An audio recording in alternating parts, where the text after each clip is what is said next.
நகைச்சுவை மன்னன் சந்திரபாபு அவர்கள் தமிழ் திரைப்படத்துறையில ஒரு புகழ்பெற்ற நடிகராக மட்டும் இல்லாம பாட்டு, இசை, ஓவியம், நாடகம், சிற்பம் அப்படின்னு எல்லாவற்றிலையுமே ஈடுபாடு கொண்ட ஒரு அற்புதமான கலைஞனாக விளங்கியவர். குங்குமப்பூவே கொஞ்சம் புறாவே, உனக்காக எல்லாம் உனக்காக, பம்பர கண்ணாலே காதல் சங்கதி சொன்னாலே, 400 முட்டாளுங்க, ஒண்ணுமே புரியல உலகத்துல, புத்தியுள்ள மனிதரெல்லாம் வெற்றி காண்பதில்லை போன்ற காலத்தால் அழியாத பல சூப்பர் ஹிட் பாடல்களை 50 ஆண்டுகளை கடந்தும் தமிழிசை நெஞ்சங்களை இன்றும் முணுமுணுக்க செய்தவர் இந்த சந்திரபாபு அவர்கள்.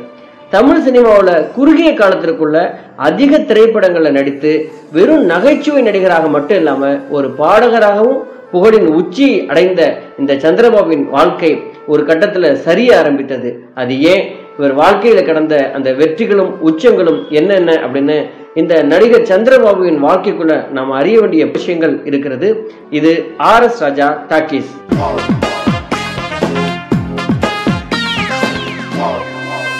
இதுவரை இந்த சேனலை நீங்க சப்ஸ்கிரைப் பண்ணலன்னா சப்ஸ்கிரைப் பண்ணிட்டு ஒரு லைக்கையும் போட்டு வாங்க. சந்திரபாபு தூத்துக்குடியில கிறிஸ்தவ குடும்பத்துல பிறந்தவர். ஜோசப் பிச்சை அப்படின்னு பெயரிடப்பட்ட இவரை பாபு அப்படின்னு செல்லமா கூப்பிட்டு வந்திருக்காங்க. இவர் சந்திரகுல வம்சத்துல பிறந்திருந்த காரணத்தால தமது பெயரை பின்னால சந்திரபாபு அப்படின்னு மாற்றிக்கொண்டார். சந்திரபாபுவின் தந்தை JP ரோட்ரிக்ஸ் ஒரு விடுதலை போராட்ட வீரர். சுதந்திர வீரன் அப்படிங்கிற பத்திரிகையையும் இவர் நடத்தி வந்தார். அன்றைய பிரிட்டானிய அரசு இவர் சொத்துக்களை பறிமுதல் செய்து சத்தியாகிரக இயக்கத்துல கலந்து கொண்டதற்காக 1929 அவரை கைது செய்தது. அவர் விடுதலையானவுடன் அவரையும் அவர் குடும்பத்தினரையும் இலங்கைக்கு நாடு கடத்தி இருக்குது. அங்கு அவர் ஒரு தமிழ் பத்திரிகையில பணியாற்றி இருக்கிறார். சந்திரபாபு கொழும்புல புனித யோசேப்பு கல்லூரியில, அதற்கப்புறம் கொழும்பு அக்வைனாசு கல்லூரியிலையும் கல்வியை கற்றிருக்கிறார். சந்திரபாபுவின் குடும்பம் 1943 ஆண்டுல இந்தியா திரும்பி சென்னையில குடியேறி இருக்குது. சென்னை திருவல்லிக்கேணியில வாழ்ந்து வந்திருக்காங்க. தந்தை தினமணி பத்திரிகையில வேலை செய்திருக்கிறார். சின்ன வயசுலேயே பாடும் திறமை பெற்றிருந்த சந்திரபாபு ஆங்கிலேயரின் நவநாகரிக போக்கினால ரொம்ப ஈர்க்கப்பட்டிருக்கிறார். தனது 16ஆம் வயதிலேயே திரையுலகில் நுழைய முயற்சிகளை மேற்கொண்டிருக்கிறார். ஒரு படத்தளத்தின் உள்ளே போய் இவர் வாய்ப்பு கேட்டிருக்கிறாரு. அவங்க வாய்ப்பு கொடுக்காததுனால இவர் விஷத்தை அருந்தி தற்கொலைக்கு முயன்றிருக்கிறார். அங்கிருந்து நீதிமன்றத்தில் நிறுத்தப்பட்ட சந்திரபாபு அந்த ஜட்ஜுக்கு முன்னால ஒரு தீக்குச்சியை கிழித்து தன்னுடைய கையை சுட்டு கொண்டிருக்கிறார். உடனே அந்த ஜட்ஜு அதிர்ச்சி அடைந்திருக்கிறார். உங்களுக்கு நான் சுட்டு கொண்டது மட்டும்தான் தெரியும், என் காயத்தை உங்களால உணர முடியாது, அது போலதான் என் துயரும், இந்த சினிமாவை நான் அவ்வளவு நேசிக்கிறேன் அப்படின்னு சொல்லி ஜட்ஜு கிட்ட அதை புரிய வைத்திருக்கிறார். 1947ஆம் ஆண்டு தன அமராவதி என்னும் திரைப்படம் மூலமாக திரையுலகில் அடியெடுத்து வைத்த சந்திரபாபு விரைவிலேயே முன்னணி நகைச்சுவை நடிகராக மாறியிருக்கிறார். 1950ஆம் ஆண்டுகள்ல பெரும் நட்சத்திரங்களாக உருவாக்கி கொண்டிருந்த MGR, சிவாஜி கணேசன், ஜெமினி கணேசன் என எல்லாருடைய திரைப்படங்களையும் நகைச்சுவை வேடங்கள்ல இவர் நடித்தார்.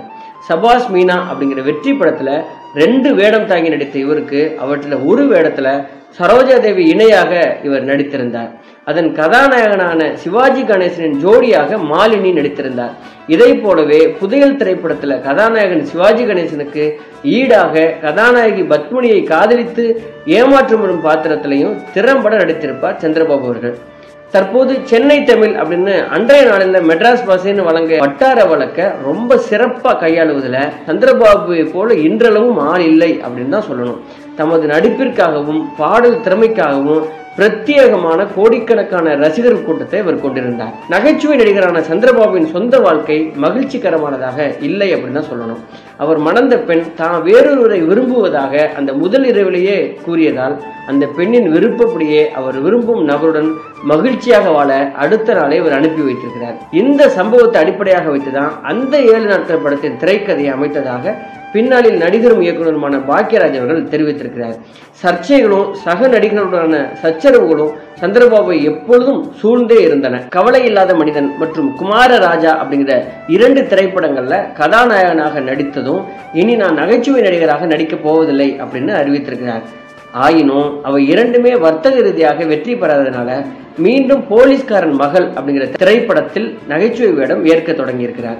அவர் தாமே கதாநாயக நடித்து தயாரித்து இயக்கிய தட்டுங்கள் திறக்கப்படும் என்ற திரைப்படம் படு தோல்வியுற அவரது திரை வாழ்க்கை அநேகமாக இறுதி கட்டத்தை அடைந்து விட்டது அப்படின்னு கூறலாம்.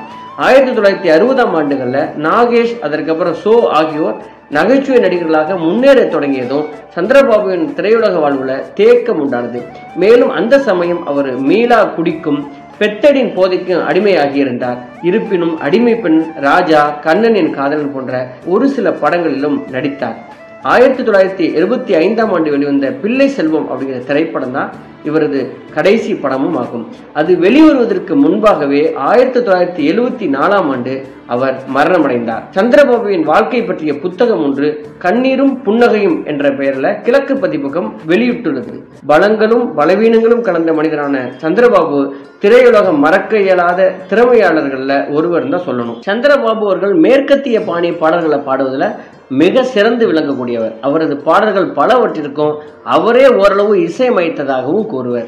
சுமார் அரை நூற்றாண்டு கழிந்த பின்னரும் இன்றளவும் ஒலிக்கும் அவரது சில பாடல்கள் பிறக்கும் போதும் அழுகின்றான், இறக்கும் போதும் அழுகின்றான், ஒண்ணுமே புரியல உலகத்திலே, நான் ஒரு முட்டாளுங்க, புத்தியுள்ள மனிதர் எல்லாம், பிறந்தாலும் ஆம்பளையா பிறக்க வேணும், சீமையெல்லாம் தேடி பார்த்து, கல்யாணம் வேணும் வாழ்வில், கோவா மாம்பழமே உனக்காக எல்லாம் உனக்காக, பம்பர கண்ணாலே அப்படிங்கிற இந்த பாடல்கள்லாம் காலத்தால் அழியாதவை. இவரை பற்றிய சுவையான தகவல்கள்.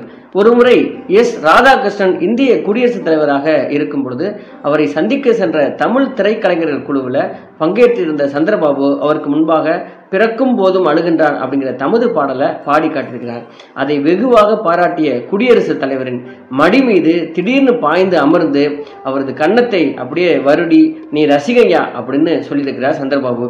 சுற்றி இருந்தவர்கள்லாம் பதறி போயிருக்கிறாங்க. ஆனால் குடியரசுத் தலைவர் கோபிக்காமல் அவரை தட்டி கொடுத்து சிரித்திருக்கிறார். அடுத்ததாக சந்திரபாபு தன்னுடைய படங்கள்ல தான் சொந்த குரல்ல பாடுவதுதான் வழக்கம். எனினும் பறக்கும் பாவை படத்துல சுகமெதிலே இதயத்திலா அப்படிங்கிற படத்தில் KJ யேசுதாஸின் பாடலுக்கு இவர் முதல் முறையாக வாயசைத்தார். இதை போலவே சபாஸ் மீனா திரைப்படத்துல ஆசை கிளியே கோபமா அப்படிங்கிற பாடலை இவருக்காக பாடியவர் சீர்காழி கோவிந்தராஜன். தான் நடிக்காவிடனும் பெண் அப்படிங்கிற திரைப்படத்தில் நகைச்சுவை வேடம் ஏற்றிருந்த எஸ். பாலச்சந்தருக்காக கல்யாணம் வேணும் வாழ்வில் அப்படிங்கிற பாடலை பாடினார். கல்யாணம் பண்ணியும் பிரம்மச்சாரி என்ற படத்துல ஜாலி லைஃப் அப்படிங்கிற இவரது பின்னணி பாடலுக்கு திரையில் நடித்தவர் நடிகர் திலகம் சிவாஜி கணேசன். எம்ஜிஆரை வைத்து மாடி வீட்டு ஏழை அப்படிங்கிற திரைப்படத்தை இயக்க முயற்சி செய்திருக்கிறார் சந்திரபாபு. 2 நாள் ஷூட்டிங்கோட இந்த படம் முடிவுற்றது. இந்த முயற்சியின் தோல்விக்கு 2 தரப்பையுமே இன்று வரை காரணமாக சொல்வதும் தொடர்கிறது. புனித பாத்திமா ஓவியத்தை தன்னுடன் எப்போதும் வைத்திருந்தார். இறந்த போதும் அவருடன் வைத்து அதுவும் புதைக்கப்பட்டிருக்கிறது. சந்திரபாபு அவர்கள் பெர்ஃபியூம் மீது மிகுந்த காதல் கொண்டவர். அவருக்கு மிகவும் பிடித்த பெர்ஃபியூம் சேனல் 5. தொலைபேசி வாயிலாக இவருக்கு அழைப்பு வந்தாலோ அல்லது இவர் யாரையாவது தொலைபேசியில் அழைத்தாலோ முதல்ல ஹலோ அப்படின்னு இவர் தொடங்காமல் சந்திரபாபு அப்படின்னு தனது பெயரை ஒரு ரசனையோடு கூறி உரையாடலை தொடங்குவது இவரது வழக்கமாம். யாட்லிங் அப்படிங்கிற மேலை நாட்டு பாடும் முறையை ஹிந்தியில நடிகரும் பின்னணி பாடகருமான கிஷோர் குமார் அவ்வப்போது தனது பாடல்களில் பயன்படுத்தி வந்தார். தமிழ் பாடல்களில் இந்த யாட்லிங் முறையை கொண்டு வந்த பெருமை நடிகர் சந்திரபாபுவையே சாரும். சந்திரபாபு கார் ஓட்டுவதில் கூட பிறரிடமிருந்து வித்தியாசப்பட்டிருந்தார். தனது ஃபியட் காரை அவ்வப்போது தனது முழங்கைகளாலேயே ஸ்டீரிங்கை பிடித்து வளைத்து திருப்பி ஓட்டுவது பார்ப்போரை பிரமிக்க வைக்குமா. யாரையும் சார் அப்படின்னு அழைக்கிற வழக்கம் நடிகர் சந்திரபாபுவிடம் இருந்ததில்லை. அந்தஸ்தில் அவங்க எவ்வளவு பெரிய மனிதராக இருந்தாலும் அவருடைய பெயருக்கு முன்னால மிஸ்டர், மிஸ், மிஸ்ஸஸ் அப்படின்னு சேர்த்து அழைப்பதையே இவரது வழக்கமாக அவர் கொண்டிருந்திருக்கிறார். அந்த காலத்திலேயே கேசவ பெருமாள்புரம் அப்படிங்கிற சென்னை ராஜா அண்ணாமலைபுரத்தில் வீடு ஒன்று கட்டினார் நடிகர் சந்திரபாபு. 2 மாடிகளை கொண்ட அந்த வீட்டின் தரைத்தளத்திலிருந்து 2வது தளத்திற்கு காரிலேயே செல்லும்படி கட்டியிருந்தார் சந்திரபாபு அவர்கள். 1958ஆம் ஆண்டு நடிகர் சந்திரபாபுவிற்கு நடிகமணி அப்படிங்கிற பட்டம் வழங்கப்பட்டது. அப்போது அமைச்சராக இருந்த லூர்தம்மாள் சைமன் இப்பட்டத்தை அவருக்கு அளித்தார். நேர்த்தியாக உடை அணியும் பழக்கத்தை தமிழ் சினிமா உலகத்திற்கு கொண்டு வந்த பெருமை இவருக்கு தான் முதலாக சாரும். தன்னை பார்த்து பிறர் அறிந்து கொள்ளும் வகையில மேற்கத்திய பானையில புதிய நாகரிகத்துல கோட்டு சூட்டு உடை அணிவது இவரது வழக்கம். ஷூட்டிங்கின் போது பச்சை கேரட் மற்றும் வெள்ளரி துண்டுகளை தட்டில் வைத்து சாப்பிடும் வழக்கம் நடிகர் சந்திரபாபுவிடம் இருந்தது.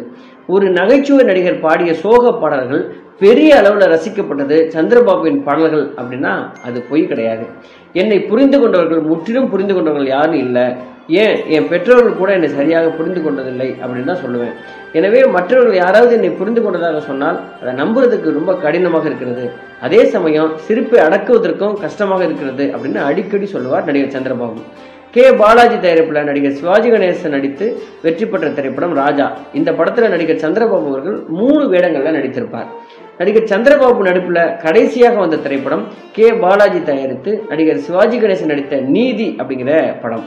நடிகர் சந்திரபாபுவும் நடிகை மனோரமாவும் இணைந்து நடித்து முதல் படம் போலீஸ்காரன் மகள். படத்தை இயக்கியவர் இயக்குனர் ஸ்ரீதர் அவர்கள். மனதில் பட்டதை வெளிப்படையாக பேசும் இயல்புடைய சந்திரபாபு ஏதோ ஒரு விஷயத்தில் தனது கருத்தை ரொம்ப அழுத்தம் திருத்தமாக கூறக்கூடியவர். இதனால்தான் சந்திரபாபு யாரையும் மதிப்பதில்லை அப்படிங்கிற குற்றச்சாட்டுடன் கடைசி வரையில் இருந்தார். இவரது நகைச்சுவை நடிப்பிற்காகவே படங்கள் ஓடிய காலமும் உண்டு. தட்டுங்கள் திறக்கப்படும் அப்படிங்கிற திரைப்படத்தை இயக்கி இயக்குனர் அவதாரமும் எடுத்திருந்தார். இந்த மாதிரி பன்முகத்தன்மை வாய்ந்த ஒரு தலை சிறந்த கலைஞன் மஞ்சள் காமாலை நோயால பாதிக்கப்பட்டார். அதோடு மதுவையும் அருந்தியதால உடல்நிலை மிகவும் மோசமாக பாதிக்கப்பட்டு 1974ஆம் ஆண்டு மார்ச் 8ஆம் நாள் தனது 46வது வயதுல இவர் இயற்கை எய்தினார். இந்த மாபெரும் கலைஞன் சந்திரபாபு அவர்களின் வரலாறு இதுவே. நன்றி, வணக்கம்.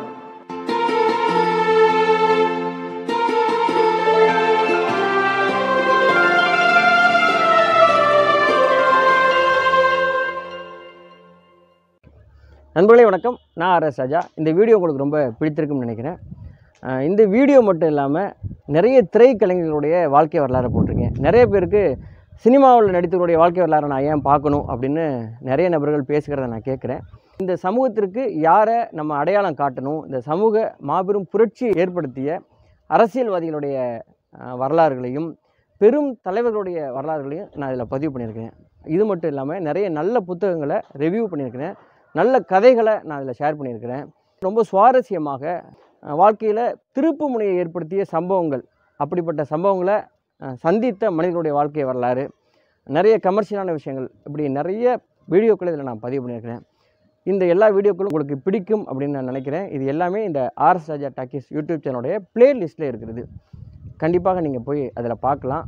நிறைய ரசிக்கிற விஷயங்கள் இதில் இருக்கிறது. அதில் பயனடையலான்னு நினைக்கிறேன்.